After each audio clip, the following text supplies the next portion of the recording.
Hey everyone, I've got some cord bracelets here. Now, when we talk about cord bracelets, it comes in different types depending on the type of fashion that you categorize yourself as being part of. Now, when it comes to the tactical community, the most common form is the paracord bracelet. And the most common pattern used in paracord bracelets is the Solomon bar, otherwise known as the cobra stitch. The average person most likely would not know what a paracord is. I'm pretty sure in the Philippines that's the way it is. A paracord is this type of material made of soft but strong nylon, which was originally used as suspension cords for parachutes. Back then the US paratroopers used these solely for that purpose, but eventually they realized that this material could be used for other tasks, which gave birth to its availability to civilians. This particular one is a 550 paracord. It has 7 core strings. And anyway, yeah. It was originally designated as a Type 3 paracord. This single strand can carry a few hundred pounds, but has a breaking limit of 550 pounds, hence its name 550 paracord. There are other types like the 450 paracord, which has 6 core strings, which makes it naturally thinner than the 550. Now, this is considered a tactical accessory, the paracord bracelet. It was originally intended to be used as a bracelet, which can be unraveled in case you need the paracord when the situation calls for it.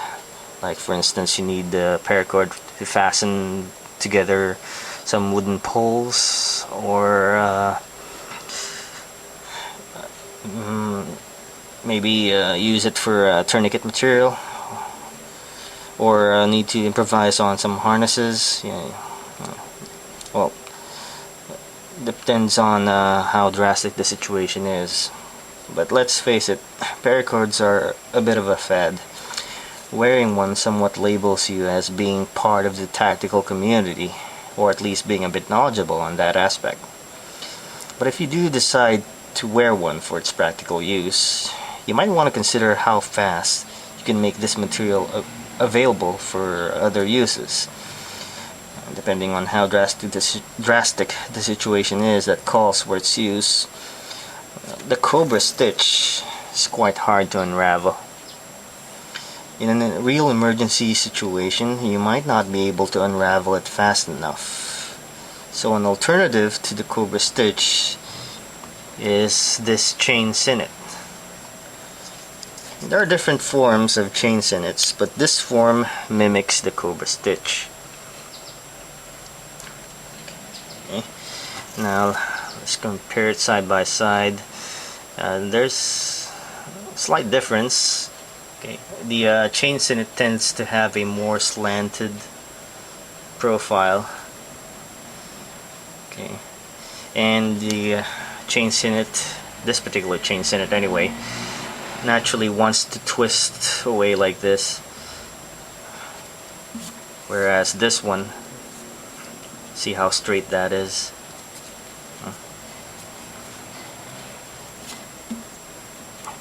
Okay. Now,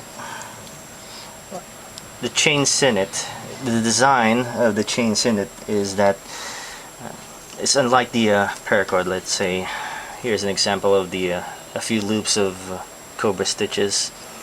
To unravel this, you gotta undo the loops. Okay. Whereas here's an example of the chain sinnet, this particular type of chain sinnet that mimics the cobra stitch. To unravel this, you just gotta yank on the ropes, and there it is. It's unraveled. That's how it is for this. You just gotta undo the nuts that locks it into place at the end, and just yank on the two ends and it'll automatically unravel. So that's how fast you can access the paracord material.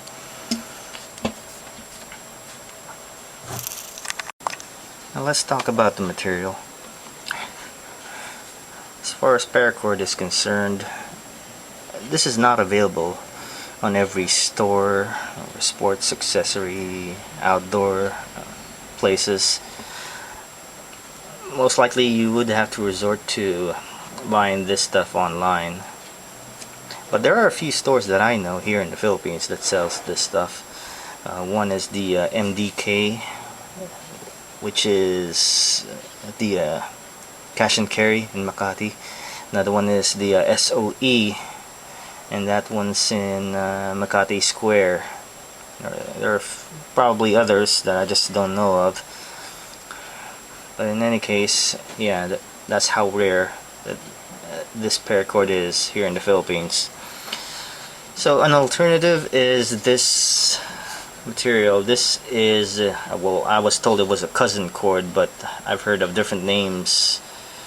They call this mountaineering rope, climbing rope, just to name a few. It's quite strong and sturdy as the, just like the paracord, but it's rather stiff as compared to the paracord, because paracord is pretty soft, which makes it manageable in terms of weaving it into the Solomon bar, whereas this one is rather stiff. I actually tried this, and this is the chains in it, and I used this stuff. Okay. So I went through hell weaving it into a tight fit like this.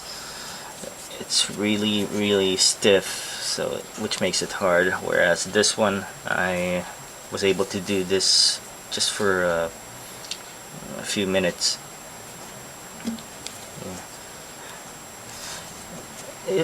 I guess it can work, it will work, but another thing is, because it's so stiff, you can't really, let's compare it with another chains in it. This is a paracord, and I used the same pattern, the chains in it. As you can see, I was able to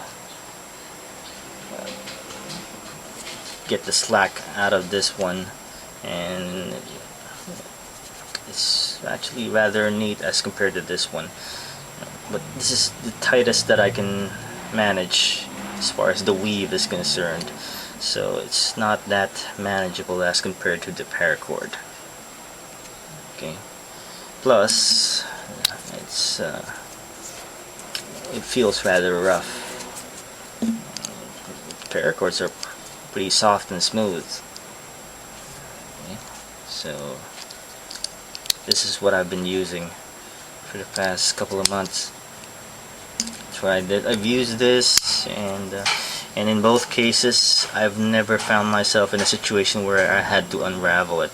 So the option of using a chains in it for easier access, it may not be relevant or not be that important to some people. But of course, if you really need it to be that way, if you need easy access to paracord or any kind of cord that's in this form of a bracelet, well, you can always use the chains in it. Okay, so there. Alright, until next time, take it easy.